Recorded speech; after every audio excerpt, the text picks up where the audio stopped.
trying to keep up with the many twists and turns in the trade war. This is Now You Know. I'm Rob Snow. Navigating the issues that matter to you. It's Now You Know with Rob Snow on News Radio. One day there are tariffs, the next day they're gone. And nobody seems to know what could happen next. But if a signal is being sent from Washington, it's to wait until April 2nd. Just to recap the week so far, tariffs on most Canadian exports to the United States came into effect at 1 minute past midnight Tuesday morning. Then word came from the White House that it was willing to meet Canada in the middle. That happened Wednesday. Then yesterday morning, Thursday, came word of a 30-day pause, but only on exports from Mexico into the United States. And then finally, yesterday afternoon, came word that the 30-day pause would also apply to Canada. So now the tariffs on most Canadian exports are off the table until April 2nd. But there are still tariffs on steel and aluminum that are supposed to come into force next week on Wednesday. And also, Donald Trump announced he's lowering the tariff on exports of potash to 10% from 25%.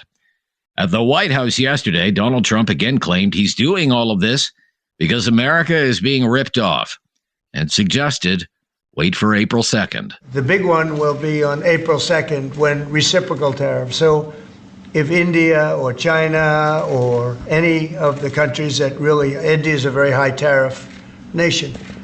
I'll tell you what's a high tariff nation is Canada. Canada charges us 250% for our milk product and other product, and a tremendous tariff on lumber and things as such. And yet we don't need their lumber. We have more lumber than they do. We don't need Canada's lumber. So what I'm doing is I'll be signing an executive order freeing up our forests so that we're allowed to take down trees and make a lot of money and then reharvest trees. Also, we're cutting fire divides. A fire divide is a 50-yard to 70-yard swath where the trees can't, it's long enough so trees don't burn forever until you can get them out. And those trees can be sold and made a lot of money with. But we'll be doing that. We don't need trees from Canada. We don't need cars from Canada. We don't need energy from Canada. We don't need anything from Canada. Donald Trump's point man on the tariff file is the billionaire stockbroker Howard Lutnick. Speaking on CNBC, he said Trump's goal is about knocking down the protectionist walls of the world. He also warned mark April 2nd on your calendars. This is going to end, and Donald Trump is on it. And on April 2nd, he is going to start smashing down those walls and letting our American farmers thrive in the world. They have Stockholm Syndrome. They've never been able to actually export the way they should. Our farmers, our ranchers, right, our fishermen, this has got to end. We need to be able to export. And we're going to break the walls of all these countries that protect themselves and let us in. We let you in, you let us in. The United States Treasury Secretary, Scott Bessent, he also warned that April 2nd is going to be the next big day. At the end of the day, President Trump's been saying tariff is his favorite word. I think reciprocal may be his second favorite word. And we're going to put this at the feet of our trading partners on April 2nd. We're going to come out, talk about who's a good actor, who's a bad actor, to what degree they have put up barriers against us, and it'll be a choice. Either they can drop all the market manipulation and things like that they've done that have hurt American workers, and if they do that, then we could have more frictionless trade, or we'll put up the tariff wall, we'll collect a lot of money, and we will make the system fairer. So what about Canada, and what will Canada do between now and April 2nd? Canada's Minister of Finance, Dominic LeBlanc, said on social media Canada won't move ahead with its second round of counter tariffs, those for such a target about $125 billion worth of U.S. imports. But the first round of counter tariffs will remain in place on $30 billion worth of U.S. goods. Ontario Premier Doug Ford has been threatening to cut off all electricity exports from Ontario to the United States. Now he says he plans to charge the Americans a 25% tax on those electricity sales. That could happen as soon as Monday. He says the 30-day pause means nothing. Until he drops tariffs completely. He's putting everything on hold for 30 days, and we know what happened last time. He said 30 days, and a week later or 2 weeks later, he brings the tariffs back. You know, you touch a stove once, you get burnt, you don't touch that stove again. And we're going to make sure that we follow through with what we said we were going to do. Until we get a deal, we're going to add more tariffs. It's about time the senators, the elected officials in Michigan stand up, the Republicans, and in New York, and in Minnesota. So they need to stand up and say, this is hurting our country, you're attacking our closest friends and allies, and we will be relentless until the tariffs are dropped. Alberta Premier Danielle Smith was back on U.S. cable news yesterday, making an appearance on CNN, where she said if the Americans don't want oil from Alberta or natural resources from other Canadian provinces, they'll go looking for other customers. Because we have 4.3 million barrels of oil, we've got access to the West Coast through a brand new pipeline, Trans Mountain. Our oil goes all the way down to the Gulf Coast. If the Americans don't want to buy our products, if that's part of the solution is that they want to buy less from us, then we're going to have to look for new markets for our oil and gas, for our uranium, for our nickel, for all of our critical minerals, for our electricity. And again, I don't think that that's the intention of what American job creators want. I think they want those raw materials so they can create good American jobs, so they can create American goods that the world can buy.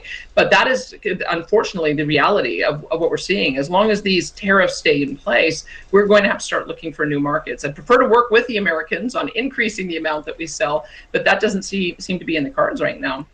All of this trade uncertainty has created a lot of volatility in the stock market. It's another day of losses so far, with the Dow Jones Industrial Average down 374 points.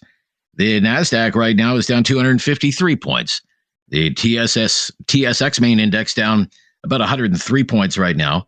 And the Canadian dollar has last traded at 69.32 cents US, down on the day, down about 63 basis points. I'm Rob Snow. This is Now You Know on News Radio. There is no question Rob won't get answered. Now You Know with Rob Snow continues on News Radio. With our expert in communications, crisis communications, political communications, branding, and leadership, Barry McLoughlin is the president of TLC Transformational Leadership Consultants. Barry lectures at the Telfer School of Management at the University of Ottawa and at the MBA program at the Shannon School of Business at Cape Breton University. Welcome back. Great to be with you, Rob. I want to talk about Elon Musk and Tesla today. Mm-hmm. Given how Canadians feel about the Trump administration these days, ask yourself, would you want to be seen driving around town in a Tesla? The fact is, sales are down, the stock is down. We have celebrities on the internet giving their Teslas away. Charging stations and Tesla vehicles are being vandalized. What has Musk done to this brand? Well, he's destroyed the brand. He did the same thing to Twitter. Bought Twitter, turned it into X. Imagine losing the word Twitter in tweet, like sort of X, okay? And then fired 10,000 or whatever it was employees right away. We don't need you. Get out of here. Lifted all the guardrails, so now it's just a cesspool of terrible opinions and horrible attacks on people. And I guess he looks at that as a victory. And I'm like, okay, most people I know are just getting off that. So he did the same thing with Tesla. I have some friends that are Tesla owners. I know one of them moved. They have a Florida place. I noticed they moved their Tesla to their Florida address. Oh, really? They're in Canada anymore. So, yeah, I mean, it's a terrible. It's too bad because you see the Tesla. It was a hot product. It had. Oh yeah, you could, sure. You could charge extra for it. It had flash verb. Leading edge technology. Perfect. And, status symbol, kind of a status symbol, right, Barry? Right. Yeah. Absolutely. Yeah. And boy, it doesn't take too long to absolutely destroy a brand. And so, it doesn't take much, but you and I have talked about leaders before. The leader today, because of social media and everything else, especially when they become very, very overtly political, they have the power to kind of, on the way up, everything's great. But when they come crashing down, the whole company crashes down with them. And it's just a shame, but that's what's happening there. Yeah. I mean, sales in Germany, where they opened a big factory and kind of celebrating it. I mean, sales are down 70% because they weren't impressed that he was, I won't say meddling, but certainly made his opinions known about German politics, for example. Yeah. Right? Yeah. I remember being in a shopping mall, I think it was Yorkdale, and there was a Tesla dealership within the mall, like a store. You'd walk in, there's Tesla. Sure. So everything was leading edge, different, new, fresh. And, of course, there will be no lessons learned. I think Musk is a lot like Trump. They learn the wrong lessons from success, and they learn the wrong lessons from failure.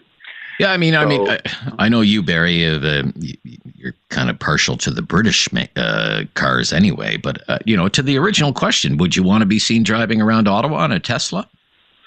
Definitely not. No, I'm a Ford guy. I've been a Ford guy for a long time. Ford guy. Okay. All right. Okay. Let's talk about the Liberal leadership race a bit here. It concludes on Sunday, of course, with the big finale. Mark Carney is expected to take this thing in a cakewalk, and there could be an election call soon thereafter.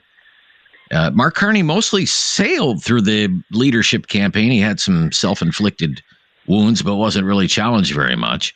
How will that change in a general election campaign? I don't think it'll be as easy for him. It'll be very different. Yeah, there were a couple of elbows in the corner. Mr. Carney loves hockey. He got a few of those, but it didn't really test fully what a campaign will be. Usually, if you survive the leadership, you're much stronger if you come out the winner. And I've had those kind of candidates, and it's a much tougher test than the full election.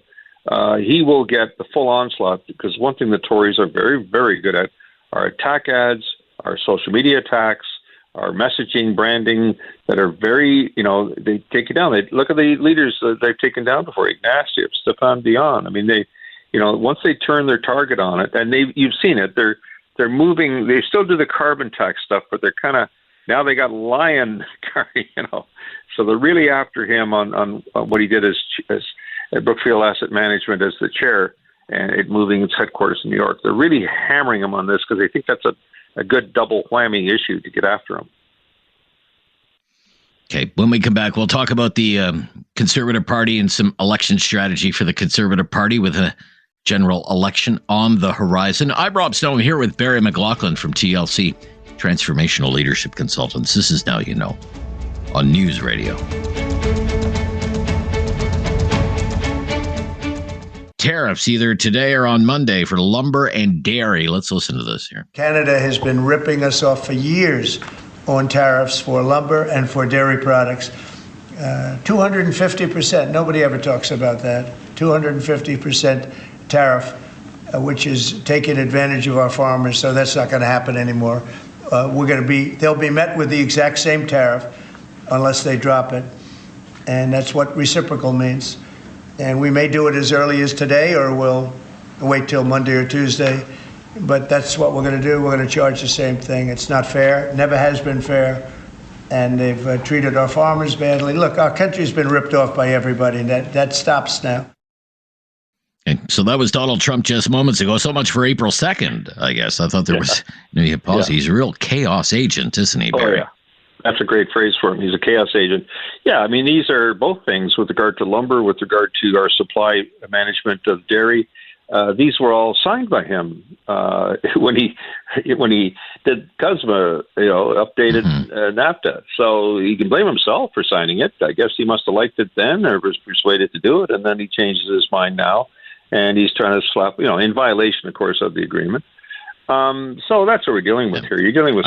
Those two particular areas, softwood lumber. How long have Canada and the United States been at it over softwood lumber, Barry? Probably as long as you've been involved in political campaigns. Ours are crown lands. That lumber is coming from crown lands. They have to go to the commercial lands to get it. So they've disputed that forever. But again, it's one of those things that... And dairy, there are many Canadian critics of the way we run the dairy supply system in Canada and supply management. Yeah. So these are not new irritants. These are age-old irritants. In a civilized world, you would negotiate when it comes up in a couple of years. Let's negotiate that. Right. Okay. I should note Pierre Poilievre is going to join us right after the news here on News Radio, the leader of the Conservative Party of Canada. We spoke at length today, about 12 or 13 minutes, which is a long time with a party leader these days. Covered a lot of ground. Hope you listen to that right after the news. Definitely. Look, we could be in an election campaign in a week or so. Yeah. If you were advising the Conservative Party, because this race is really narrowed now, what would your key messages be for an election campaign? And what do you think the Conservatives are going to focus on? Well, I think the ballot question really is who will stand up for you and your family and your community and our country under unprecedented threat. That is the ballot question. You can try to make it carbon tag or make it what you want, but it's not going to be that. Because once people have a fear factor, everybody, the cab driver, my Uber driver, when he eventually showed up there, you talk about that. And, so everybody is fearful of this. And when people are and look at the numbers now it's more of a neck-and-neck race. So Pierre Poilievre has done an excellent job of the attack machine. We've talked about that. And he's got to realize his own likability factor personally is low. So he's got to actually do something about that. Nobody falls in love with the prosecutor. He's the prosecutor in chief in the House. So he can soften that. He doesn't need his wife, Anna, who's a wonderful communicator, to be the attack dog also on Carney. Why are they doing that? They don't have enough attack dogs? Why use his spouse for that? That doesn't even make sense. So there's several things they're doing that they don't need to do that. Okay. Well, it's going to be a very interesting few weeks, isn't it? And few months ahead. I mean, Absolutely. 5 weeks from now, there'll be a brand new government. Either to be a Liberal government again or a brand new Conservative government. And absolutely. You'll be here to help us interpret it all the ins and outs, and we really appreciate your time every week with us, Barry. Thanks again. Yeah, great to hear from you. Rob. Okay.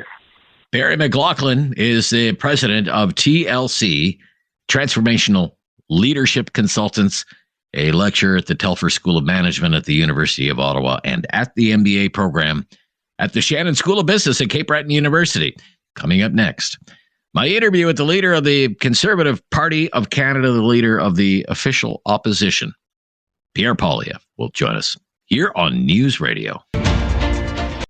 An extraordinary week in Canadian politics is coming to a close, but it's not over yet.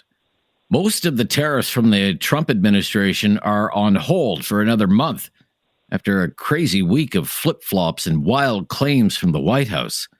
While on Sunday, the Liberal leadership race will conclude, with every belief that an election campaign could begin shortly thereafter, with Mark Carney carrying the torch for the Liberals. Our next guest features prominently in both stories. Pierre Poilievre is with us, the leader of the Conservative Party of Canada. Great to hear from you today. Great to be with you, Rob. Why do you think the rules need to change surrounding a political candidate's financial disclosures? So that we can make sure that our Prime Minister works for Canadians rather than working for himself against Canadians. We have a conflict of interest law to ensure that no Prime Minister can have financial interests that go against the national interest. And that law, we thought, was working pretty well.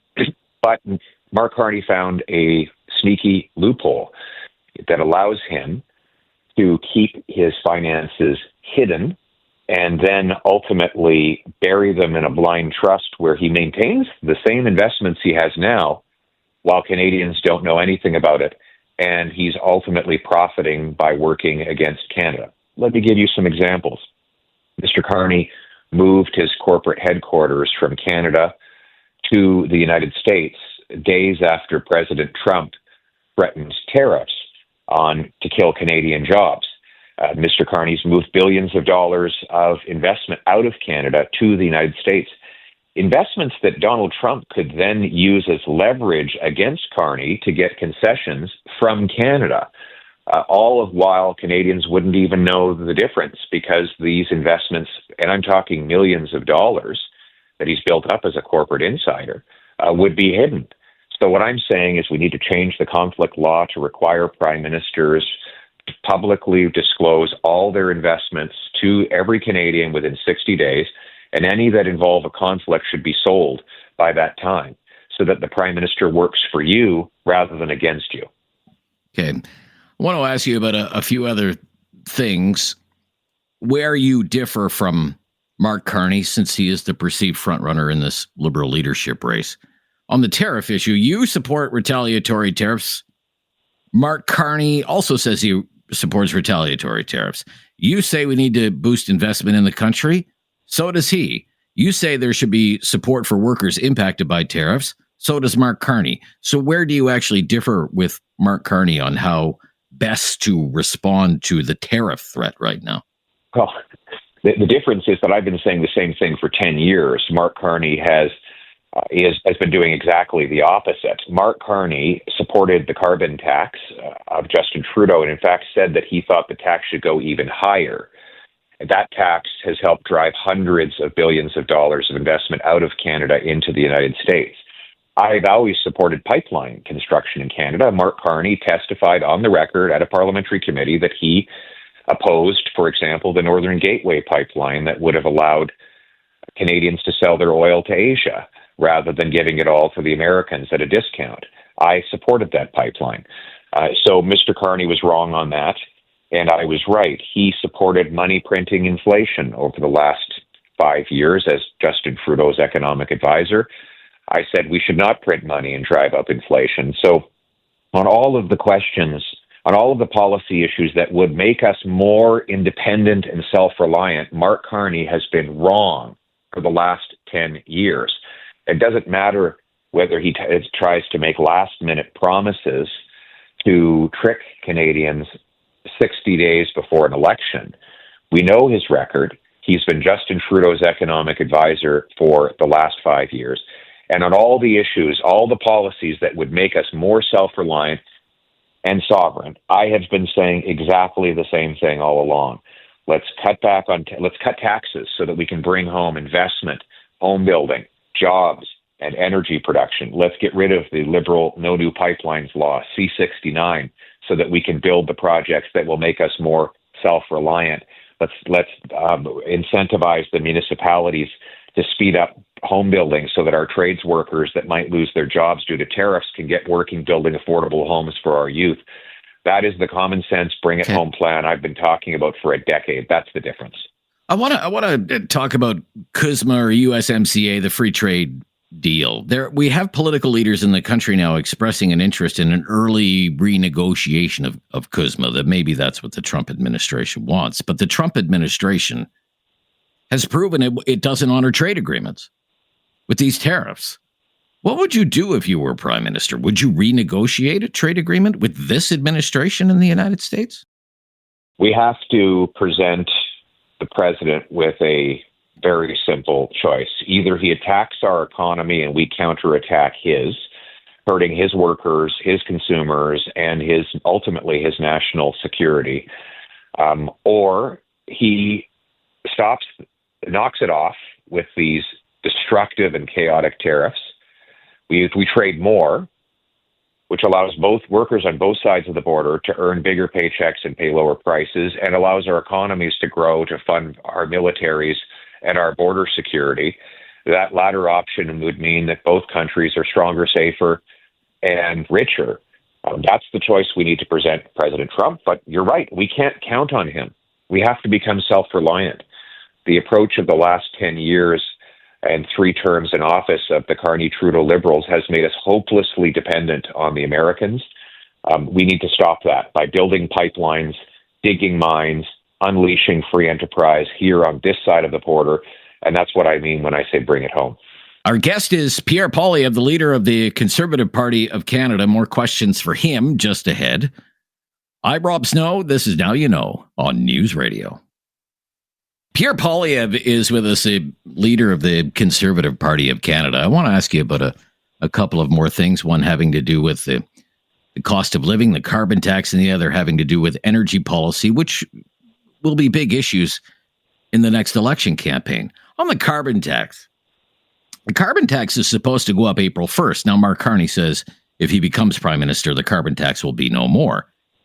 But the carbon tax was brought in with an act of parliament. So traditionally, a new act would have to be passed to repeal the old act that brought in the carbon tax in the first place. What do you think is going to happen with the carbon tax 3 weeks from now? And can Carney kill the carbon tax without Parliament say so? What's your understanding? So he won't kill the carbon tax. What he will do, something a lot sneakier than that. He's going to pause the carbon tax through a ministerial directive. He'll do that about 50 days before the election. And then he'll say, don't worry, Canadians. Forget the fact that the Liberals brought the tax in. Forget the fact that it's still the law of the land. Forget the fact that Mark Carney not only supported the tax, but said it should be raised even higher. And then vote without the carbon tax in your mind. And then after the election, if God forbid he were to win, he would reinstate a much bigger carbon tax with no rebate. He admits that this tax would target Canadian industry, like steel, which would all pass those costs on to Canadians. Mr. Carney has literally spoken in favor of this tax dozens of times, but this sneaky little trick he's got, where he cancels it for 50 days before the election to trick you into re-electing him, is really quite devious. So what we need is a real axe the tax prime minister that will repeal the entire carbon tax law and lower energy prices for all Canadians forever. You have always supported the Energy East pipeline as long as I've known you. You have supported the idea behind that project. What if Quebec doesn't want it? What would you do as Prime Minister if Quebec says, no, we don't want it? Quebec does want it. 74% of Quebecers told pollsters this last month that they support an east-west pipeline. So we have the support of Quebecers, and I will get a pipeline built. We're going to fight for our own economic sovereignty. We had a pipeline proposed. It was called Energy East, and the Liberals killed it.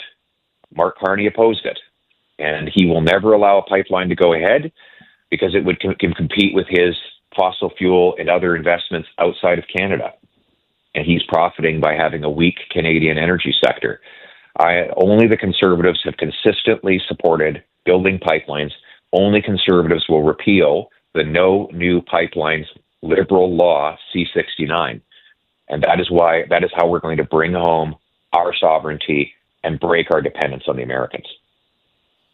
With an election campaign on the horizon, it's no secret. Many polls are showing that the big lead that your party enjoyed in the polls has been eroded. I must ask you, just finally, with an election campaign possibly just days or even weeks away, how are you feeling? Are you confident? Are you nervous? Are you excited to get it going? Just give me a sense of your mood right now.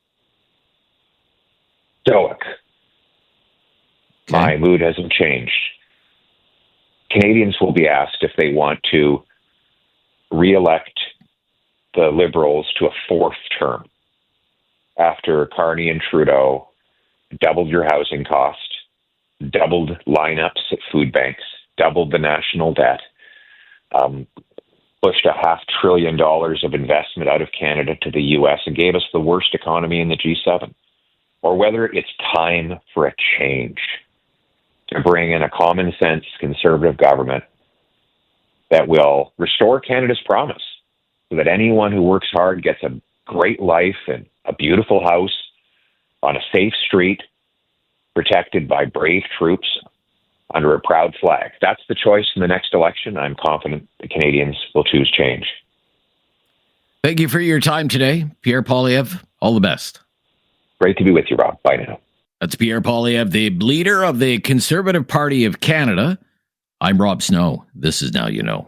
And this is News Radio. It's time to talk back. On Now You Know with Rob Snow. Call now. And have your say. 1-833-668-2577. Welcome to Talkback. 2 hours of debate and discussion on the big issues of the day. And today, it's the Friday free-for-all, our favorite day of the week around here. Because we don't come up with the topics on Fridays. We've been doing that all week long. It's been a long week. So today it's your turn. What is on your mind? What do you want to talk about? If you want to talk about something that's been in the news, you certainly have lots of material to work with. If you want to talk about something that you think should be in the news, you feel free to raise it here. Whatever it happens to be, we are here and we are ready to hear it. Our call-in line is 1-833-668-2577, 1-833-668-2577. And if you've never called before, just mention that to our call screener, and we will make your call a priority. 1-833-668-2577. Let's get right to it. Sean in Cambridge up first on the Friday Free for All Talkback. What's on your mind today, Sean? Oh, Rob.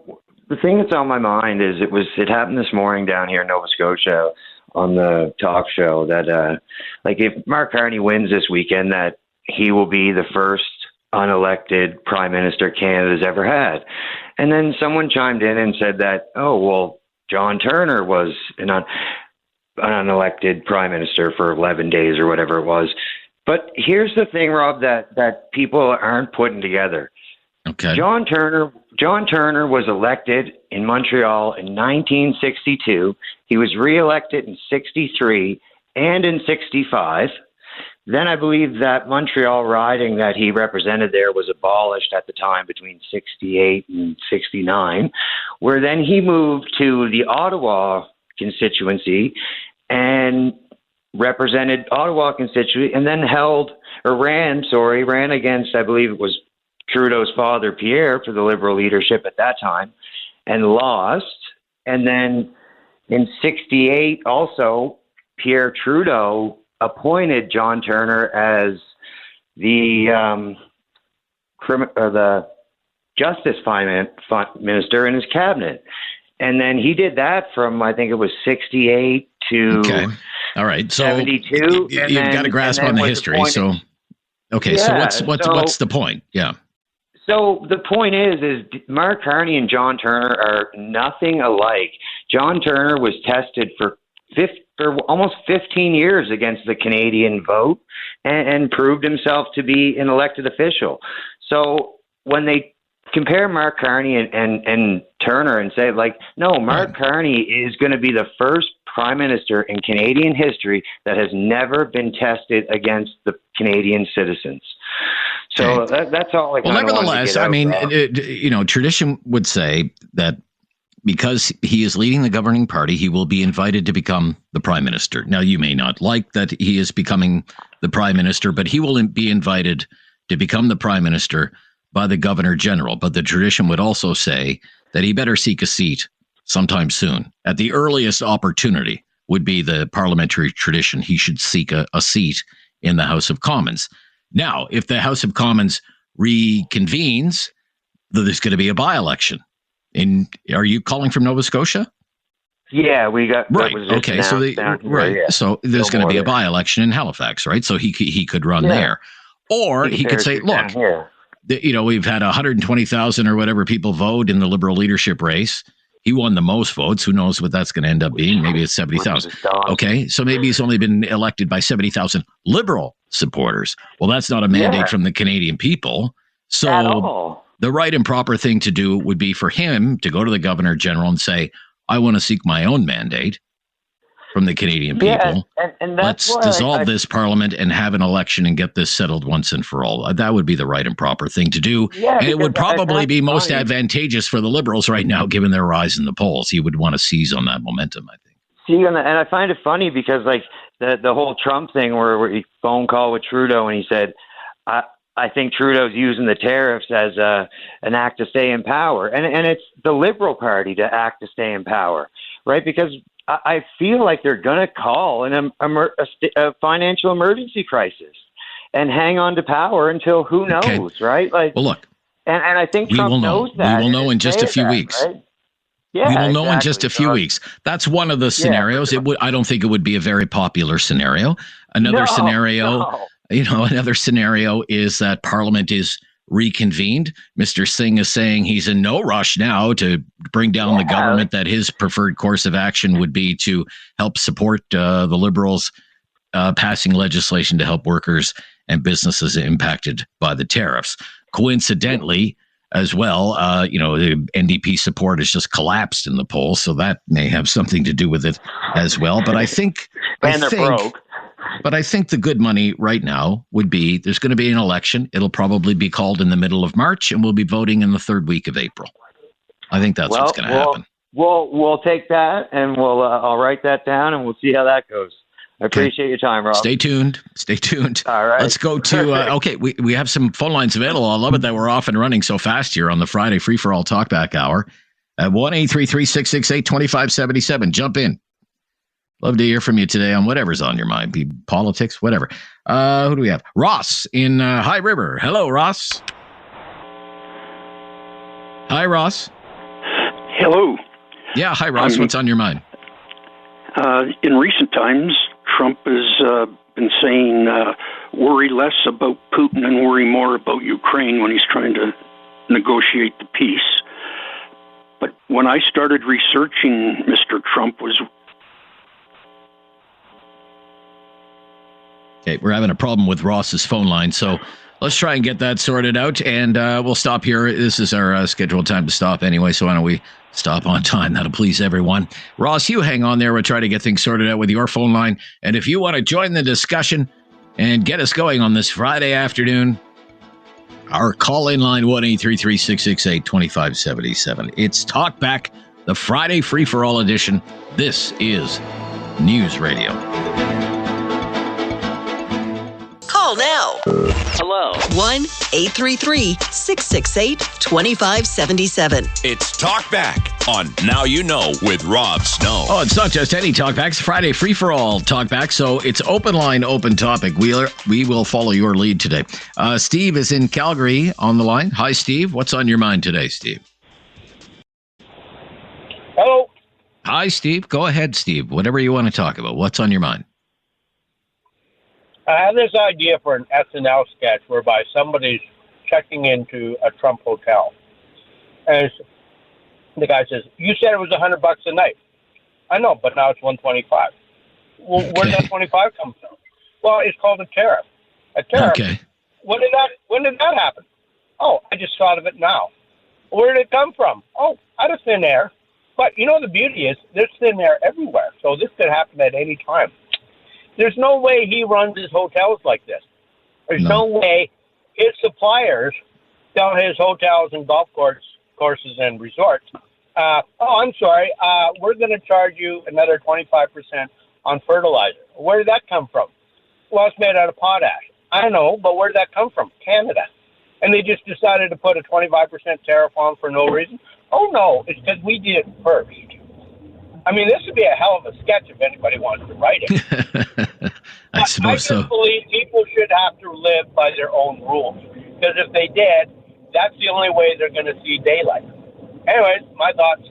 All right, Steve. Yeah, I mean, the biggest news of the week, if you want to jump in on this, everyone, Trump tariffs, the Canadian response to Trump and tariffs, $5 billion relief plan announced today by the Liberals, $5 billion while Parliament is prorogued. Can you imagine the audacity of it all? But I guess I would ask you here on, the last business day of the week, I mean, what do you think about where things stand? I mean, it's all rather chaotic, isn't it? Isn't it? The problem I have with giving money to aluminum and steel workers is the fact that never happened in 1983, the National Energy Program, when Alberta lost 75% of its drilling. We didn't get any credit when BC and Ontario East said no to our pipelines. We didn't get any help when Biden and Obama played politics with our pipelines. Nobody gives a flying Frenchman when Alberta gets hurt. In fact, we don't get transfer payments. One province gets $11 billion a year, which is more than all the other provinces combined. So if you're looking for fairness in the system, it doesn't exist. All right, Steve. Thank you. Thank you for your call today. I just watched as the week unfolded, and I just think, what are they doing? Do they know what they're doing? Or are they just kind of making it up as they go along? Is the stock market dictating what decisions they make? I mean, one day there are tariffs, the next day there are no tariffs, and everything's on hold for a month. And then the day after that, I might put some tariffs on today. I might put some tariffs on Monday. Stock market tanks, stock market rebounds. And I mean, Donald Trump, who says, I'm not even watching the stock market. And yet history shows he's always been obsessed with how the stock market is doing when he's president. I mean, what is this all about? What is this all about? What are they up to down there? 1-833-668-2577. I mean, it's dizzying what a week this was. Kyle in Listowel. Thanks for calling, Kyle. You're on the air. What's on your mind today? Well, I was going to talk about Trump as well, but this one I was going to take a different take on it. I think it's pretty funny that when the Chinese made a threat to the United States that they're not just going to be excited, or not, I shouldn't say excited, but they said that they'll prepare for any type of war, whether it's tariffs or any type or whatever of kind of war. On the ground. Exactly, that they will fight to the ground. How come the United States is very crickets on that? I didn't see really much about anything with the Donald Trump or J.D. Vance or even any Americans fighting back to that. Is that just because the Chinese have the biggest military power in the world and the second biggest economy that they don't want to go against that? Are they afraid? Do they not have any cards in their power because of that? Like, he could pick on Zelensky, he could pick on Canada, but when it comes to the Chinese telling him to be quiet, he says nothing. Is he afraid? Is that what they're doing? Like, the Chinese have the Russians, they got Iran, they got North Korea. I mean, who does the United States have when he's putting tariffs on Canada, England, Europe? Who's the United States going to fall back on? I can tell you it's not going to be any part of the people that are part of BRICS because they want nothing to do with the United States. So I think it's just funny that Donald Trump doesn't have the cards or even have the big kahunas to say something to the Chinese, but he could come after us small ones and try to intimidate us. So I just thought it was funny on that there, Rob. Have a great weekend, my friend. All right, you too, Kyle. Thank you for your call, and we will stop here. It's the Friday free-for-all Talkback Hour. We're wide open. Trump tariffs, Canada's response to the Trump. That was, the Trump tariffs. That was the big story of the week, and, the week's not over yet, and stay tuned. He's threatening more tariffs, maybe on lumber, maybe on dairy, maybe as soon as today, maybe on Monday. So who knows what this day will bring. But we can also talk about lots of other stuff that's been in the news. Elon and Tesla. Love to get into that. I mean, would you be caught driving a Tesla these days where you live? Would you be caught dead driving a Tesla? And if you want to talk about Canadian politics, going to be a busy weekend in Canadian politics with the conclusion of the nail-biter of a Liberal leadership race, and then who knows what happens next. Probably into a general election sooner rather than later. Can explore that with you as well, or whatever else happens to be on your mind today. It's the Friday Free-for-All Talkback on News Radio. Call now.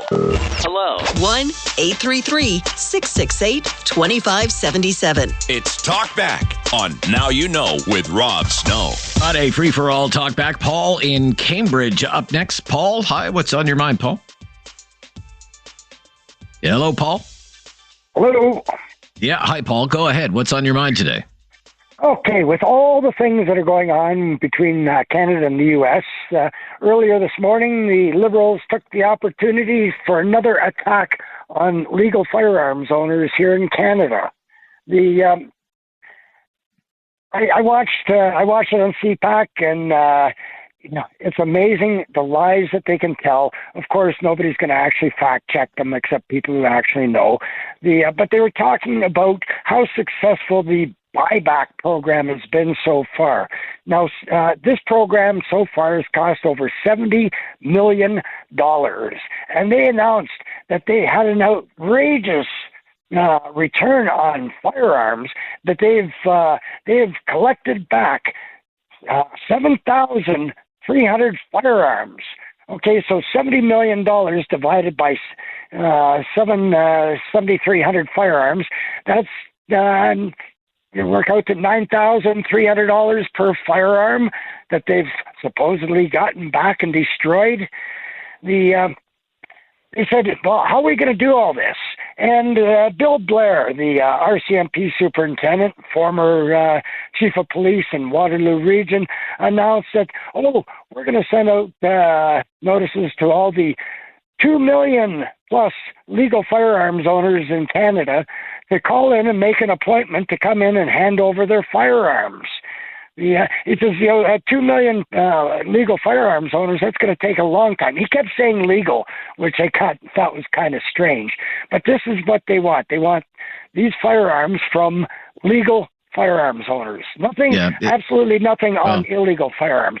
Yeah, And then, just so people are up to date, there was a news conference today. And remember, this Liberal government is in its dying days here. And it announced another 179 firearm varieties that it will add to the list of prohibited guns considered too dangerous for use by hunters or sports shooters. funny thing is, they didn't actually take the SKS, which was a military surplus Russian battlefield rifle. That's not on the list, but we're not going to get into that. But then the question was asked, you know, why is this taking so long? Well, you know, we got 2 million licensed firearms owners. What happens if there's a change in government? Well, this is why it's very important that you vote Liberal, because if you don't vote for Liberal, you know, Pierre Poilievre's Conservative Party is going to have people walking the streets with military-style assault rifles. That is what they said on that conference. Yeah, 2,500 in all now. Types of firearms that they call assault-style firearms. Now, whenever I've talked about gun control, and I've talked about it with you, most of these firearms operate just the same way as traditional firearms, as I understand it. They just kind of look scary. It's a semi-automatic firearm. It's the kind of a firearm. The SKS is a Russian military firearm, but it's one of the most popular firearms for hunting in the indigenous community because it's inexpensive, it's accurate, it's cheap, gets the job done. But that one is exempt for just that reason. I mean, it's so obvious what's going on here. It's wedge politics. And next week they'll probably have some kind of news conference about abortion, another wedge political issue, of course. All right, Paul, thank you. What's the other thing they're going to pull up? There's another one, something to do with religion or something, I don't know. But this is they actually said you must vote Liberal or Pierre Poilievre will have everybody walking the streets with military-style assault rifles. Yeah, and what is the problem with firearms in this country right now? Right? Smuggled firearms. Right? Yeah, well, exactly. Used in the commission of crimes by criminals. They use examples. That's the firearm problem in this country. That's the firearm problem in this country. Illegal firearms. Illegal firearms smuggled from the United States. Okay, thank you. Yeah, it's some good points and important news story that you picked up on there again today and provided some perspective. We'll stop here, be back right after the news. It's the Friday Free for All Talkback, off and running here. Join the discussion if you want to, 1-833-668-2577. This is News Radio. Have something on your mind you want everyone to know? Call now. Hello. 1-833-668-2577. It's Talkback on Now You Know with Rob Snow. It is the Friday Free for All Talkback, so we're open line, open topic. Whatever happens to be on your mind, you can raise it here, no matter the issue. 1-833-668-2577, and we will follow along. Eric is in Halifax. Hi there, Eric. Thanks for waiting. You're on the air. Well, thank you. Rob, hey, listen, hi, how are you today? I want to clarify something. I want to try to clarify what I stated last week. Now, if I had been David, I would have reached the same conclusion if I had heard myself stating what I stated. What I should have stated was, what I should have stated was that I saw a clip on YouTube, and what it stated on the clip, and that's why I put it on, did Lindsey Graham let the cat out of the bag while the United States is involved in Ukraine? And then it went to a shot of him sitting at a round table with Zelensky and some other people, I don't know, military people, and Lindsey Graham said, well, this is money well spent because we don't want Putin getting a hold of those minerals because they're worth trillions of dollars. And then it was said that they never said anything about the 5%. But the other statement they made, there's one of those rare earth minerals that they have by itself is one of the largest deposits in the world of that particular mineral.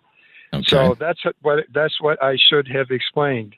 And then when I thought trillions of dollars, I misinterpreted what he was saying about the deposit. The second thing is I'm pretty sure that on Redacted with Clayton Morris and Natalie Morris, they said, and I found this incredulous myself, that the United States had given Zelensky $1 billion and he had skimmed $500 million by buying just kind of fuel from the Russians. I found that incredulous myself.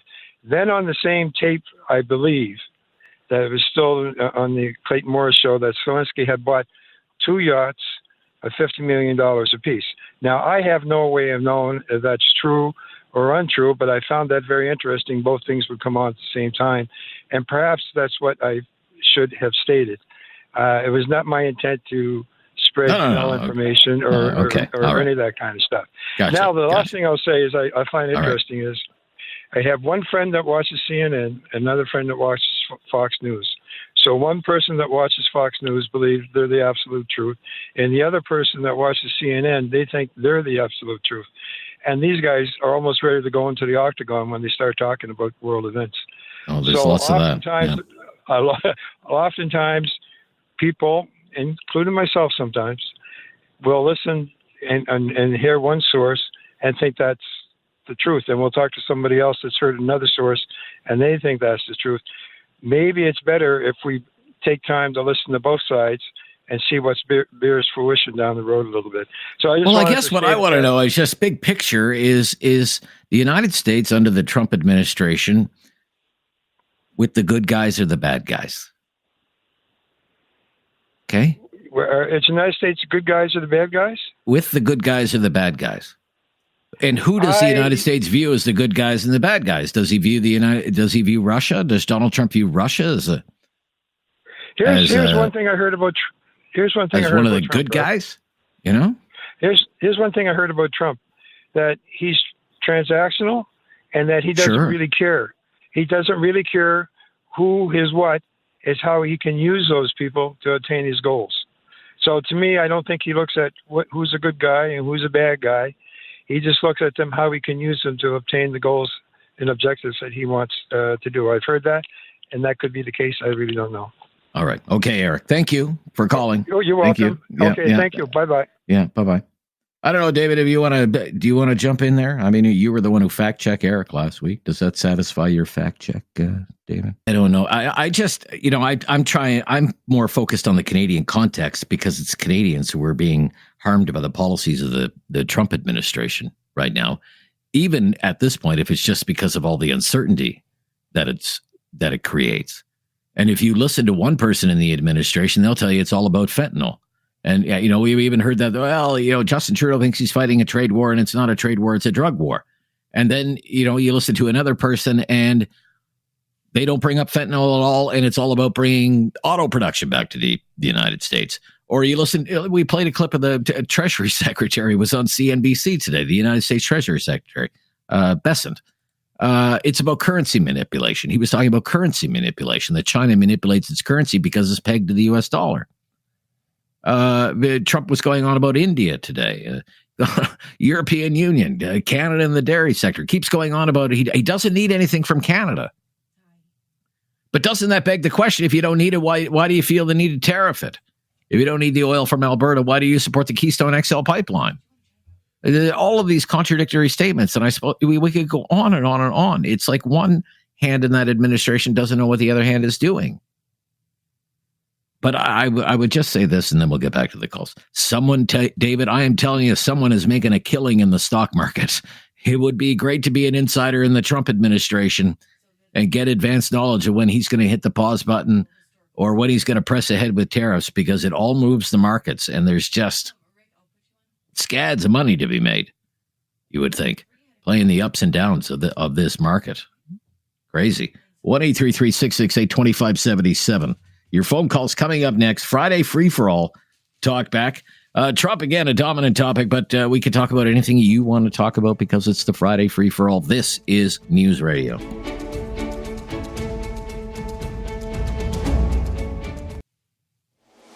Have something on your mind you want everyone to know? Call now. Hello. 1-833-668-2577. It's Talkback on Now You Know with Rob Snow. Peter and Langley on the Friday free-for-all Talkback. What's on your mind today, Peter? Go ahead. Hey, hi. Listening to you before the news got me all riled up here, so I got to concentrate on what my point was. Okay. Daniel Smith, I heard earlier this week how people are saying that because she was talking about pulling off U.S. liquor from their shelves and doing a few other things, that she's actually a Team Canada player. And I would say that she can afford to do that kind of stuff because she got what she wanted. She got that exemption for the oil. And I say that she is not a team player. She's not a traitor, but she's not a team player at all. She went on her own to carve out an exemption for her province, and she's not thinking about Canada as a whole. And what I think that the federal government should do is that they should put an export tax on the oil. First of all, I should make clear that I do support 6 million barrels per day of Tidewater pipeline. I believe Canada owes Alberta pipeline to Tidewater, and it's good for them. It's good for us to get off being dependent on the U.S. And I think we should have an export tax on the oil to make sure there's no discount. And we have to make the Americans feel the pain that they're causing us. We can't allow the U.S. to pick and choose, well, this one matters to us, we'll only do 10%, but this one doesn't matter to us, we're going to do 25%. So they're able to control the game and pick and choose and make it less painful on themselves as possible. And we're just we're just accepting. Well, again, I would just say, on the idea of an export tax on Alberta's oil, if it's an export tax collected by Ottawa, money that would go to Ottawa, especially if it's a Liberal government to advocate against Alberta's interests, it's not going to be even on the table for any Alberta premier, okay? Because there's a long history there, going back to the National Energy Program, Pierre Trudeau, McLoughlin, 1980. We talked about all of that when it was happening. But also there's the pipeline issue. Let's say you do that, okay? We're going to make the Canadian oil shipments to the United States more expensive, driving up the cost of gasoline, for example, in the United States. What happens? The United States has leverage there because our pipeline network goes east down into the United States before it tracks back up into Canada. So there's every possibility they could cut supplies off. And in Eastern Canada, which is reliant for the most part on foreign oil and whatever oil comes from Alberta, there would be huge fuel shortages. Yeah, I forgot to add that the export tax that's collected on oil, that would be returned to Alberta eventually. I don't think the federal government should keep that. It should go, all of it, to Alberta. And the thing is that everything that we do is going to be a short-term thing. So right now, putting an export tax on the oil is going. They can't change, overnight. They can't get new supplies to the the Midwest overnight. And in the long term, that whole market's gone. Line 5 is going to be gone. The people in the Midwest, they're going to retune their factories. The U.S. is going to build pipelines because they are not going to put up with being dependent on any country.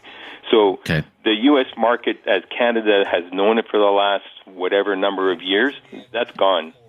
It's gone. We need to start concentrating on salvaging what we can, but the focus needs to be on inviting other countries to bring their products into Canada and making Canadians aware. Do you support a pipeline to the east? Oh, absolutely. You do. Absolutely. Okay. All right. I'll have to wrap it up there, Peter, for today. Thank you. Okay. Want to take some other calls. Thank you. Let's go to Al is out in Alberta, as a matter of fact. Hi, Al. Hi, Al. Good morning. How are you? Yeah, I'm good, Al. Thank you for calling. Yep. Hey, does your man have a tape of the spokesman for Trump in Washington? I believe it was on Tuesday. She read what should have been redacted, and it says that this deal, this 30-day reprieve for the auto deal, is because Trump, he said yesterday, it's because he didn't want to hurt the auto industry. Well, that girl was reading the plan book didn't realize she wasn't supposed to say it. She says the reason for the 30-day reprieve is to get them to move the production to the U.S. Yeah, we played that clip. I don't know if David still has it. Do you still have that, David?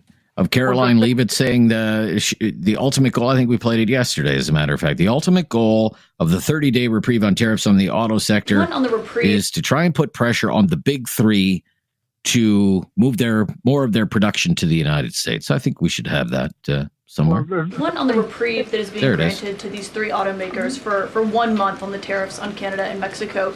How did the president settle on 1 month?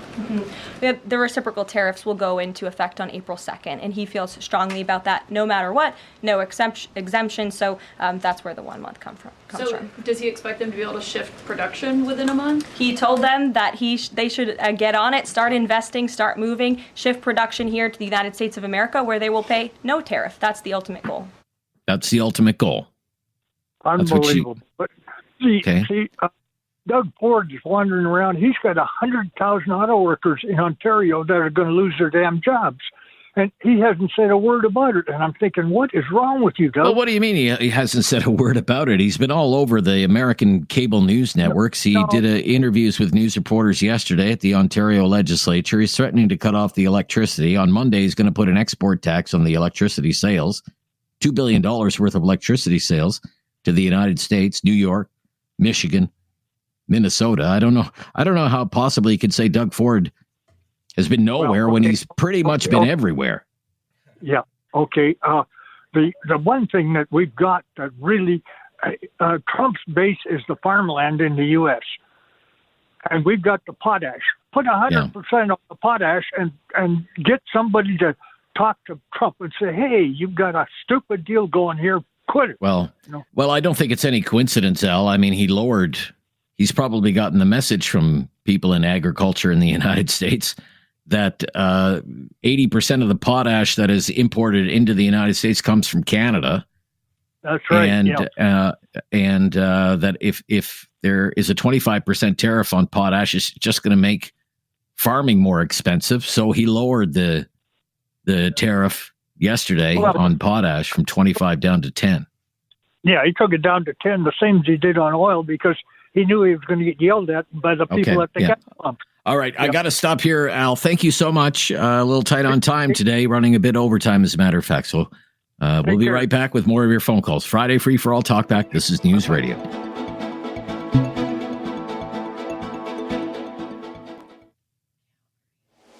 Have something on your mind you want everyone to know? Call now. Hello. 1-833-668-2577. It's Talkback on Now You Know with Rob Snow. Ross in High River, you're on the Friday Free for All Talkback. Ross, hello. Are you with me? Yeah, I can hear you. Yeah, all right, I hear you too. Great to hear from you. What's on your mind today? The point I was trying to make earlier when we were talking was the Putin-Trump relationship goes back for years and years. When he voted with Russia against Ukraine, that didn't surprise me. Back in the 90s, the American banks had quit lending Trump money. He was considered a bad risk. He went to Russia for help. And if you remember back in 2017 when he went to Moscow for his first state visit after being inaugurated, he stood up in Moscow with a grin on his face and Putin with a grin on his face, saying there was no election interference. He trusted the Russian intelligence over the American intelligence. So that started me researching and doing a lot of reading. I don't trust computers or social media. If you want the information, it's out there in books. I've read 10 books on them. One of the very first ones that I read after that was written by John Bolton, his hand-picked national security advisor, who quit before Trump could fire him. To me, I think there's a lot more going on in Canada between Putin and Trump, because look at our armed forces in the north. We are weak to the north, and who's right across there? So when he says don't worry about Putin as much, I just don't trust the guy. Everything that's been said today is bang on from what I can tell. Okay, some people have gone so far as to suggest he's, compromised or whatever. they have compromat on him. I don't know. This seems kind of wild and crazy to me, but you're the one who's read 10 books. What do you think? I don't trust the guy. You just don't trust him, right? And when he stood up in Moscow, like he did with Putin, I think Putin plays him as a puppet. Okay. And when he stands up and stands with Russia against Ukraine, that's got to tell you something right there. The guy is not trustworthy in any way, shape, or form. Okay. All right. Look, I'm really glad we could get you on today, Ross. I know we had some phone problems there earlier, but great contribution to the program today. Thanks for calling. Just some coal for the fire, so to speak. Yeah, sure thing. Thank you very much. Sure thing. Those calls are running hot this week. That's for sure. Yeah. I don't even have to get up in the middle of the night and stoke the oven. 1-833-668-2577. That's it for hour number 1 of Talkback. It flew by. If you're on the line, stay on the line. We'll bring you right on in the second hour of Talkback. It's our Friday free-for-all. Open line, open topic, so we'll follow your lead today. That's how we roll on a Friday. The latest breaking news on a busy news day coming up next here on News Radio.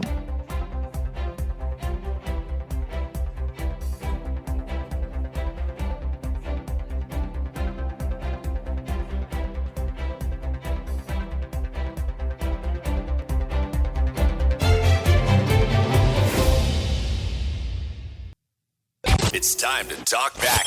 On Now You Know with Rob Snow. Call now. And have your say. 1-833-668-2577. It's our Friday free-for-all Talkback hour, and it's our last Talkback hour of the week. And we don't come up with the topics on Friday. We leave that heavy lifting up to you. Whatever happens to be on your mind might be on somebody else's mind, too, so raise it here. Let's go to Rick in Dartmouth. Hello, Rick. Hello, Rick. Hey, hi. Hey, Rick. It's afternoon here, morning in Alberta. It's a national show. Yeah, anyway, it's just afternoon in Alberta, yeah. 12:04 in Alberta right now. Oh, now it is. Yeah, okay, there you go. Yeah, okay. I lost track of time. Look, as far as your previous caller goes, I couldn't disagree more. I look at this whole thing from a long historical perspective, and if you don't like Donald Trump, nobody's going to convince you to like him.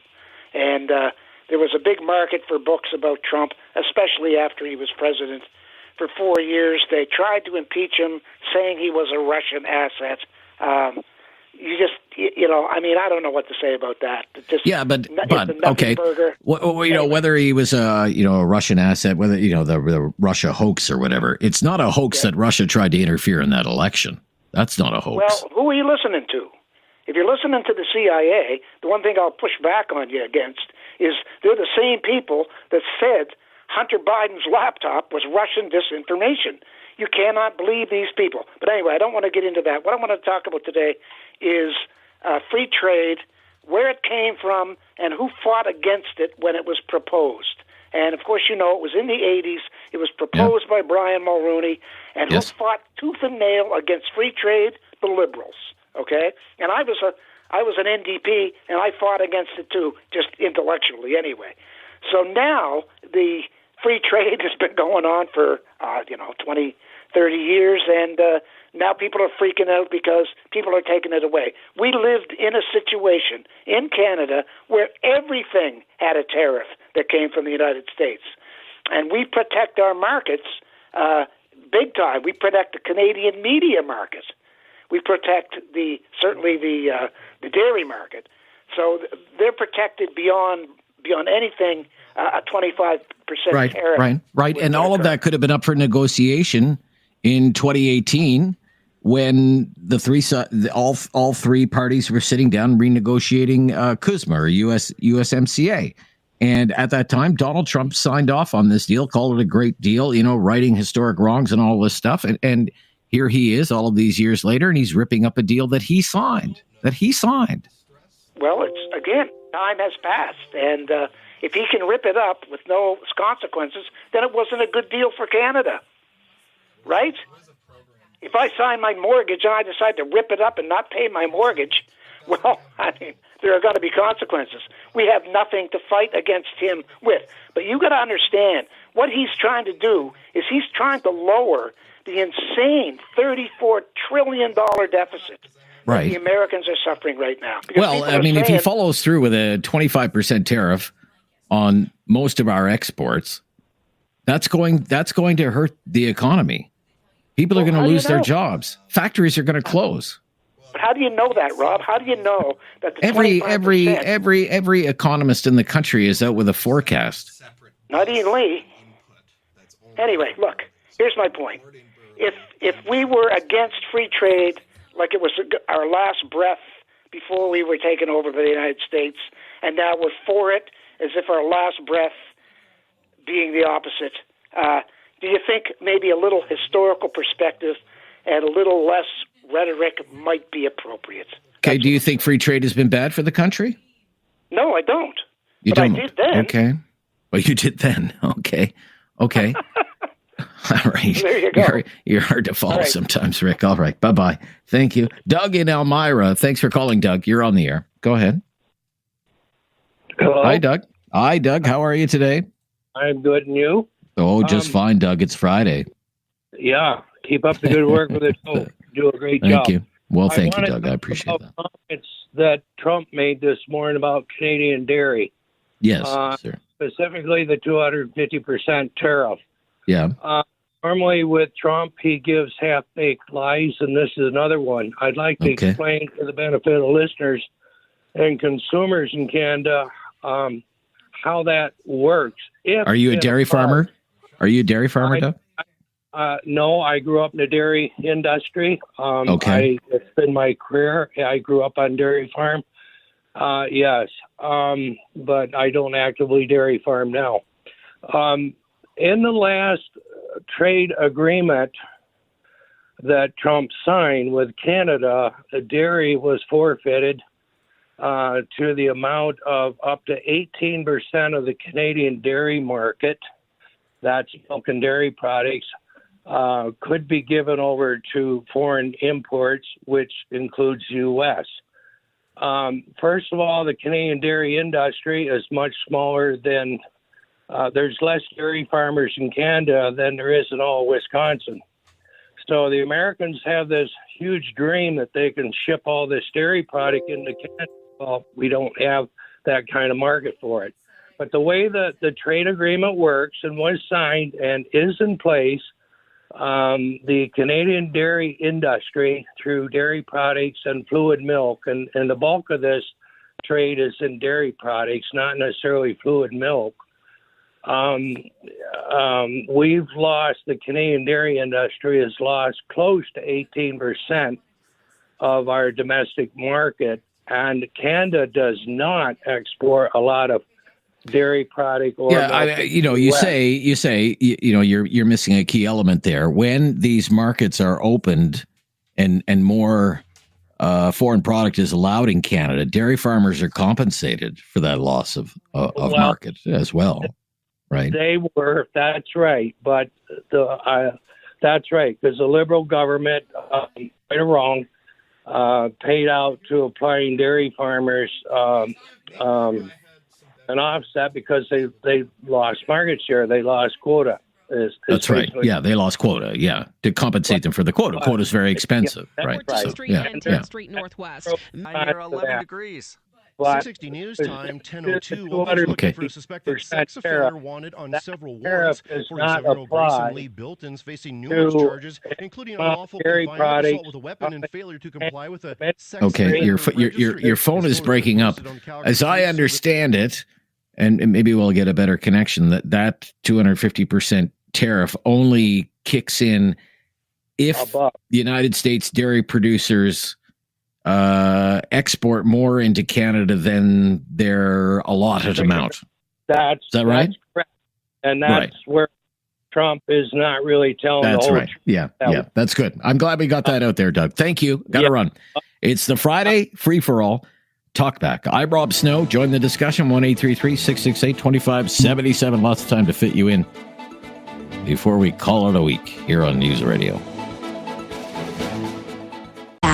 Just download. Call now. Hello. 1-833-668-2577. It's Talkback on Now You Know with Rob Snow.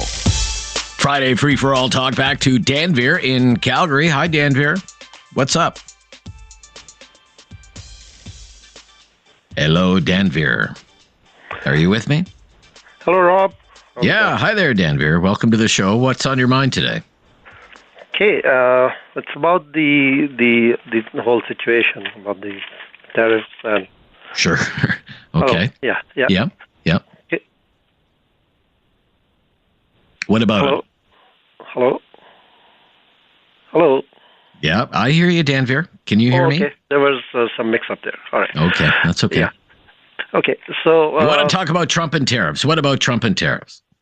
So first of all, like what our reaction is. So when we are talking about the support, right?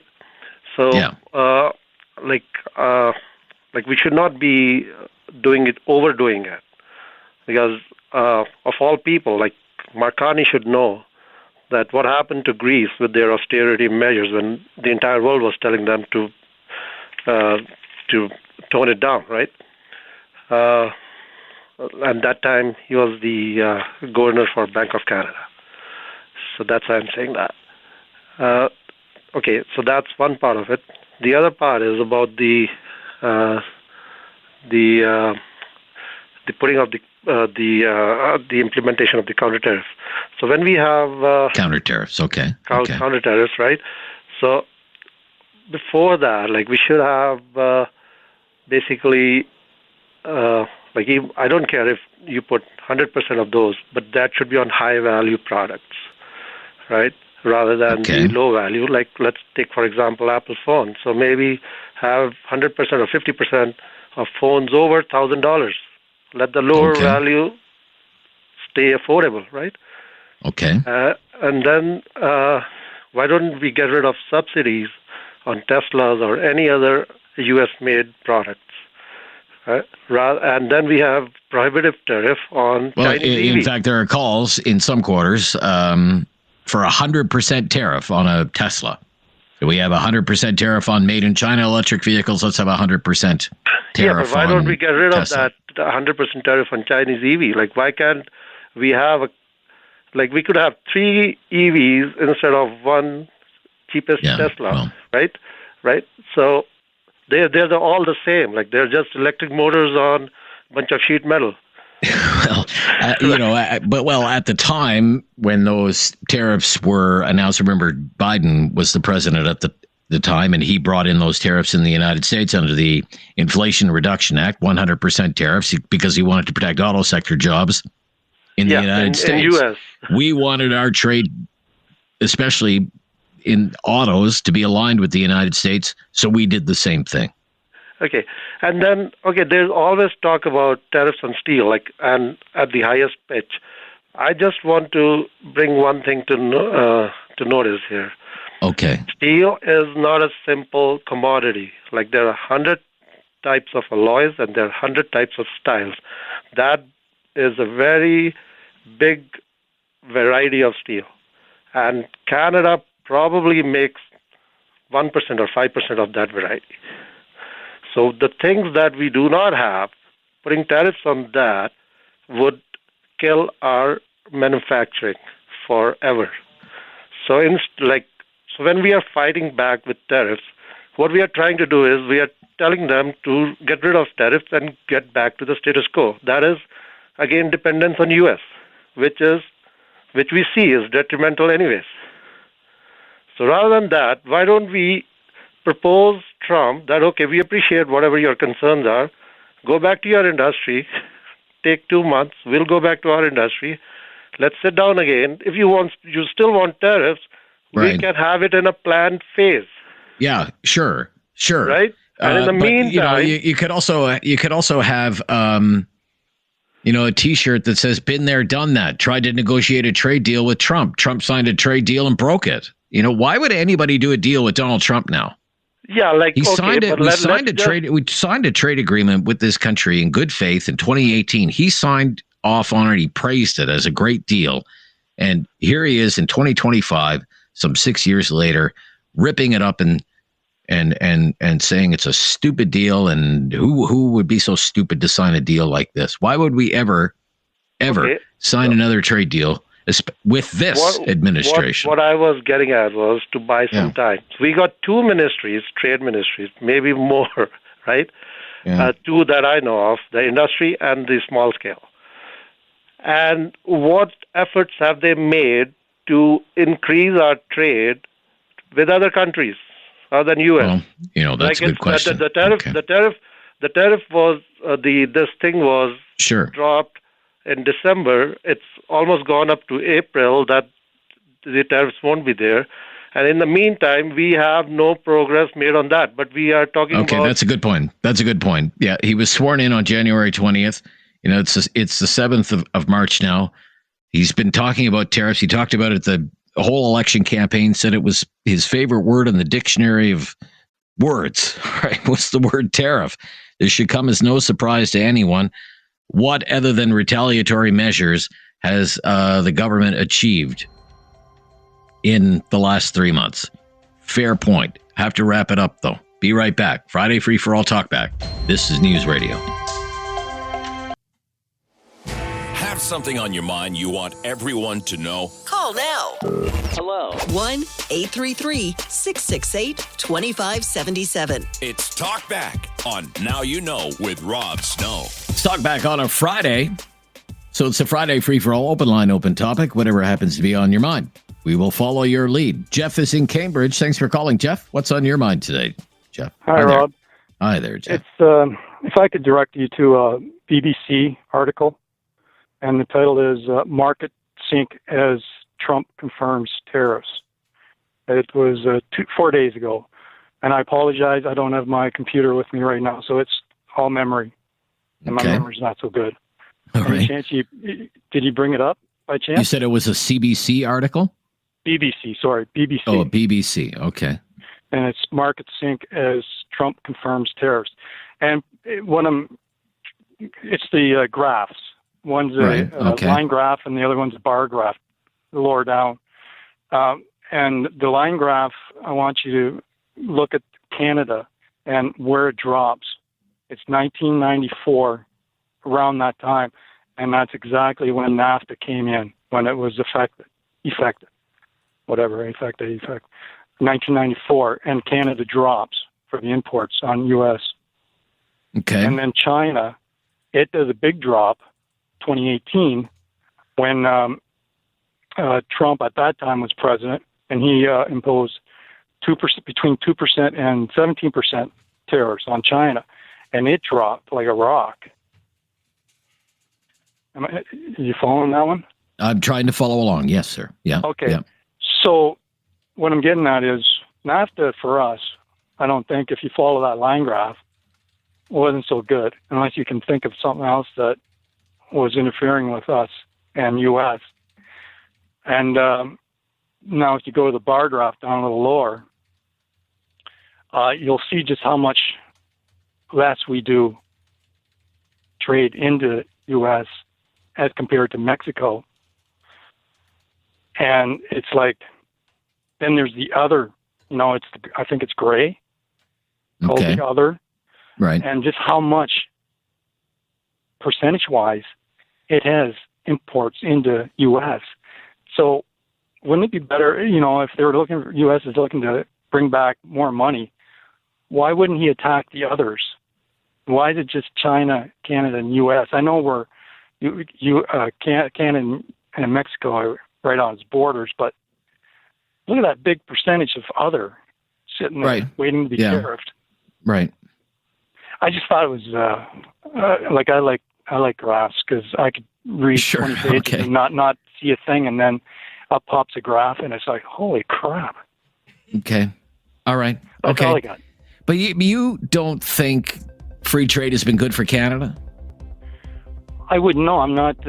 All I do is buy, and that's it. I don't follow it. I just thought it was surprising, like the way it dropped. Okay. Yeah, it does seem as though it peaked there, as you say, in 1995, and it's been on a decline since then. Big one. Right? Yeah. You can't blame Prime Minister Trudeau for that one. Okay. Fair enough. After one. Thank you. Latest breaking news coming up next. I'm Rob Snow. It's News Radio.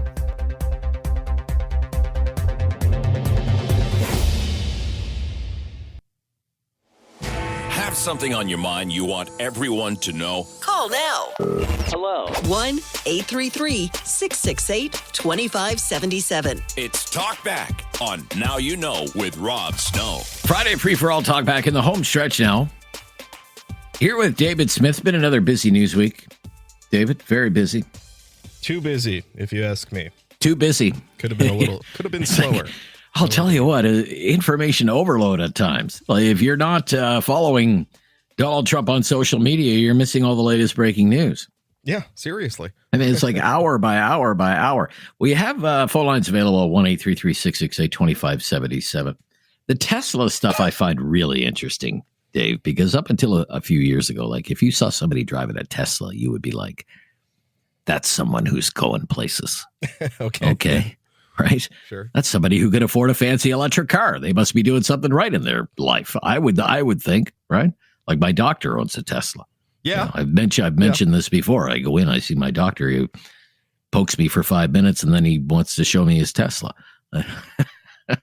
I just wonder if the tide is turning on people wanting to own Teslas now. Like we have stories of people who are feeling shame because they own a Tesla now. Tough times for Tesla. So far this year, Dave, Tesla's down 35% on the stock market. Yeah, big loss. Like it's lost a third of its value.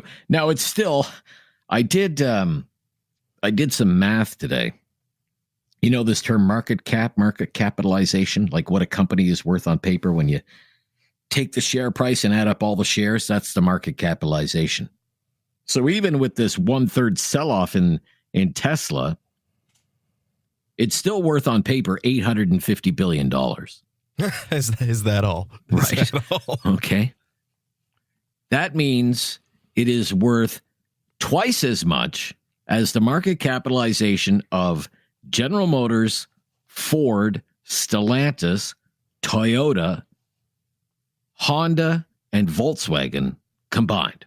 Even though it sells a fraction of the cars that those other three sell. Sure. Like VW and Toyota, I think they're the, like in terms of models sold, I think they're numbers 1 and 2, I believe. Yeah. Right. And Toyota is the second most valuable automaker in terms of market capitalization, about $250 billion. Tesla, $850 billion. And it's been a good stock to own. Been a very good stock to own.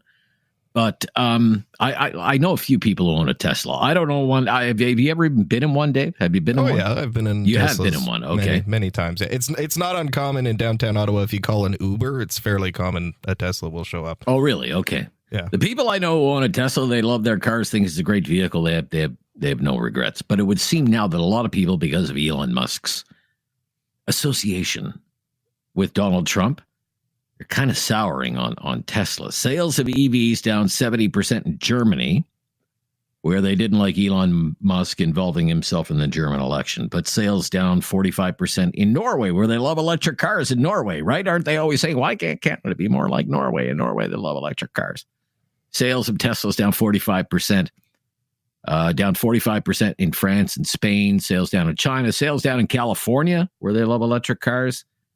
And apparently they've fallen off a cliff in Canada as well. For the 2-month period, December 2024, so the last month of last year and the first month of this year, January 2025, sales of Teslas in Canada down 70%. Now, is that all about Elon Musk and his association with Donald Trump? Could there be other factors at play? There could be other factors at play, of course. I mean, the economy isn't red hot. We had a jobs report out today, almost no job growth. Lots of worries about a recession because of tariffs. So are people going out and shelling out 75, 80 grand to buy a new vehicle right now if they fear about their economic security? A new car, a new truck, whether it's a Tesla or not, don't know. But also, and you've done big story podcasts about this, the rebate program from the federal government for electric vehicles is gone.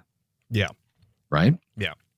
And as well, they've been drying up in other provinces as well. Some provincial governments scaling back or doing away with rebates for electric vehicles.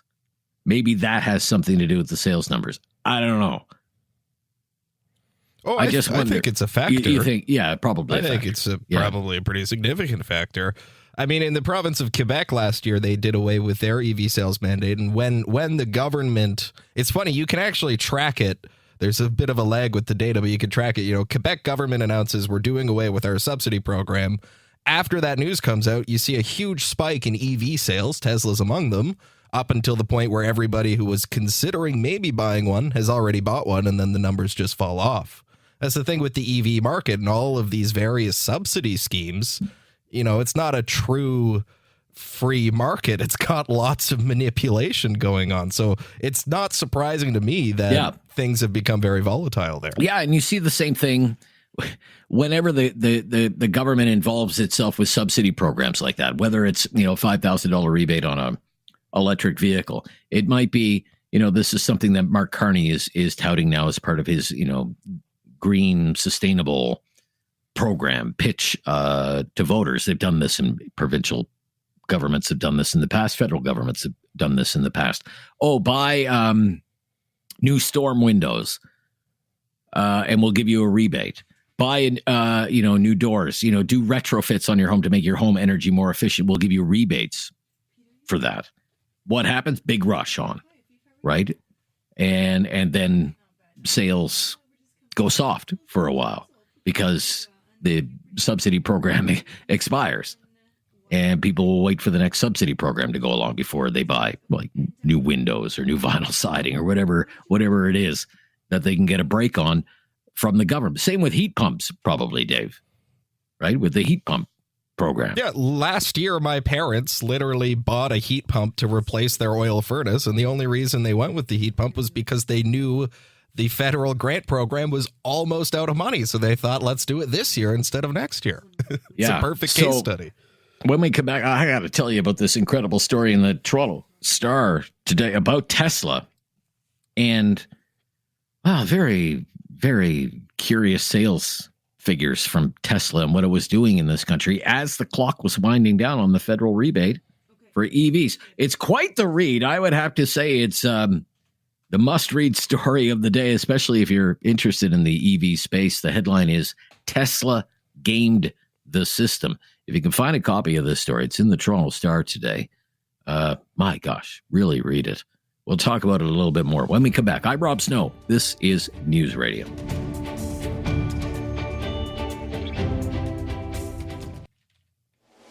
Have something on your mind you want everyone to know? Call now. Hello. 1-833-668-2577. It's Talkback on Now You Know with Rob Snow. Yeah, Friday Free for All Talkback. Get to the phone calls in just a second. I have to... This is such an incredible read in the Toronto Star today. Tesla gamed the system. David and I were talking about this today. This is really something else. Just by way of background. So the federal government had a rebate program, as David was mentioning, for Canadians who bought EVs. Provincial governments all across the country had their own rebate programs. The federal rebate was worth $2,500 to $5,000, depends on the model that you buy. But then, quite out of the blue, the federal government announced it was going to wind that program down. Was there ever a rational explanation for why they decided to do that, David? Like, just to wind that project down, the EV rebate program? They have not said what. They've never really said why, right? No. It was very curious. And then the government announced that in January and said that the money for the program is going to run out. So if you want to get an EV, you may want to act soon. So get a load of this, Dave. According to the Toronto Star today, on the final weekend that rebates applied, Tesla claims it sold 8,653 vehicles in 72 hours in Canada. 8,653 vehicles in 72 hours. That is 116 vehicles an hour at 4 Tesla outlets in Canada. I don't believe them. I don't believe them. You're telling me at these 4 Tesla outlets in Canada, you sold 116 vehicles an hour? an hour. It already smells fishy, right? That would be national news if they had done that. That would have been national news. So because Tesla claimed all of these vehicle sales, it claimed rebates of $43 million from the government. And that was more than half of the money that was left in this fund for the EV rebates. There was only about $71 million left in the fund. Tesla took more than half of it. $43 million worth, claiming we sold all of these vehicles. So here's how it works. Right? You go into the dealer, you buy an EV. It's the dealer who cuts you the check for the rebate.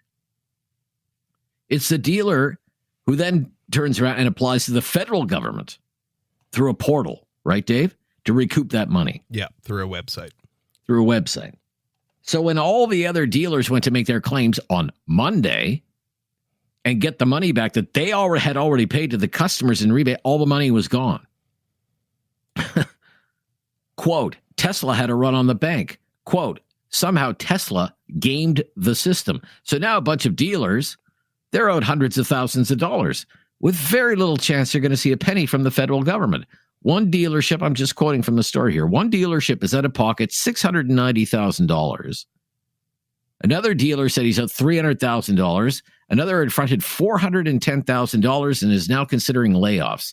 Now get a load of this. What Tesla claims. And Tesla, unlike other dealerships, isn't like the dealership of Tesla. It's not locally owned. They're all corporate owned. It's not like your local Ford dealer or your local GM dealer that's owned by, say, a family or whatever. This is in the Toronto Star this morning. One of the 4 Tesla dealerships on Dundas Avenue West in Etobicoke reported selling more than 1,700 vehicles in a single day.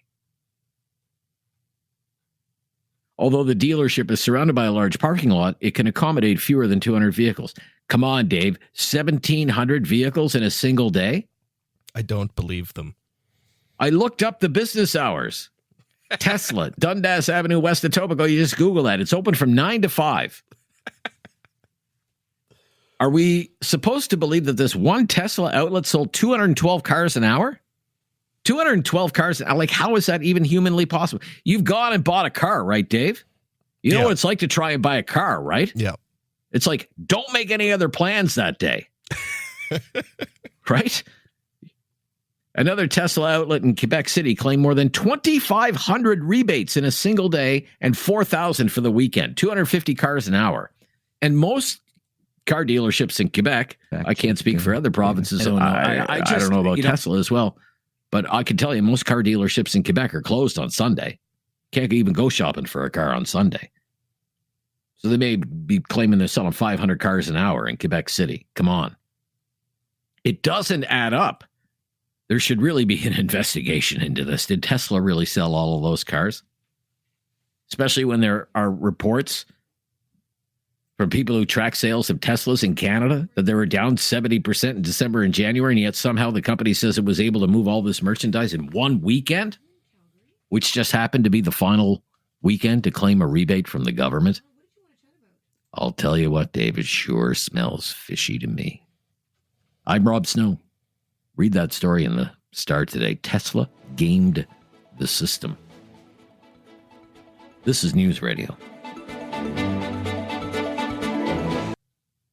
Have something on your mind you want everyone to know? Call now. Hello. 1-833-668-2577. It's Talkback on Now You Know with Rob Snow. It sure is. Time to fit you in here. 1-833-668-2577 on the Friday Free for All Talkback. Afif in Waterloo. Thanks for waiting there, Afif. What's on your mind today? Hey. How's it going, man? Hey. No problem. Just quick question. Have you been on Truth Social? Have I been on Truth Social? The only time I've been on Truth Social was to look at something that Donald Trump posted. Yeah, well, he posted something 5 hours ago about Ukraine, and he's Ukraine, Russia. So he's like, that basically, since Russia's pounding Ukraine so much, I'm going to put bank sanctions on Russia so that until they stop this war. Oh, okay. I didn't see that. No. Yeah. Okay. So I basically follow him on both places just to find out what's going on, and yeah. Okay. I still don't like what he's doing, and I hope he stops. But he's Trump. He's a businessman, so he wants business. Yeah, but is he siding with is he being on the wrong side, maybe on the wrong side of history? Why favor Russia over Ukraine, right? That's the big question right now. Everybody would love to see an end to the war, but do you want to really reward an aggressor state that invades a sovereign country, its neighbor right next door? I mean, exactly. That's the big question. And if there are no consequences, for that, then what would Putin do next? That's the great concern, right? Yeah, that's the big concern of it. It's like Germany again. Like how Germany invaded Austria. So if you do, you're not the first to raise that. Yeah, for sure. Yeah. Okay. I'm glad you're paying attention. No, you can monitor Truth Social for me. Donna is up next. Hi, Donna. What's on your mind today, Donna? Hey, Rob. Happy weekend to you. Something I feel that's missing with all these new Tesla's news reports is couldn't they not have the dealerships prove that they registered these cars to their new owners, but especially purchase license plates for each of them? Well, yeah, there must be a way to find out. I mean, did Tesla really sell all these vehicles? Right. Well, right. You got to now have a again. I don't know. I don't know because when you go into one of these Tesla outlets, it's not like a regular dealership, right? They're all corporate owned. It's not like McDonald's, Ford, Lincoln, or whatever. The way it works with normal dealerships. So. Yeah, vehicle still needs to be registered with a plate and everything. You got to take the whole day off to get a car nowadays. It takes time. And how much time does it take to stand at Service Ontario to get your new license plate? Even if the dealer goes in and gets it for you. Well, that's why it just doesn't pass the smell test, that you would have one dealership in Etobicoke claiming they sold all those vehicles in one day. They should shut them down. Thank you. Well, it's like it just doesn't add up. It just doesn't add up. Right? How do you sell 1,700 Teslas in one day? I don't even think your lot could hold 1,700 Teslas. If anybody's ever driving down, like how many salespeople do they have on the staff there that they can sell 1,700 vehicles in a day? I bet your local McDonald's doesn't even sell 1,700 hamburgers in a day. From the 401, you can see Cami and Ingersoll for anybody who lives down in our end of Ontario. And I'm telling you, they got a field full of cars. I don't even think they got 1,700 sometimes sitting out there. There you go. It's crazy. Yeah, isn't that a wild story, though? Isn't that a wild story? Yeah, that sounds like a really well-run, doesn't that sound like a well-run government program to you? No, but just we got a $71 million. Just gone through $71 million in the course of a weekend. 43 million of it to one company that claims at one of their dealerships they sold 1,700 vehicles in a day. Great oversight on that program, everyone. Well done. Well done.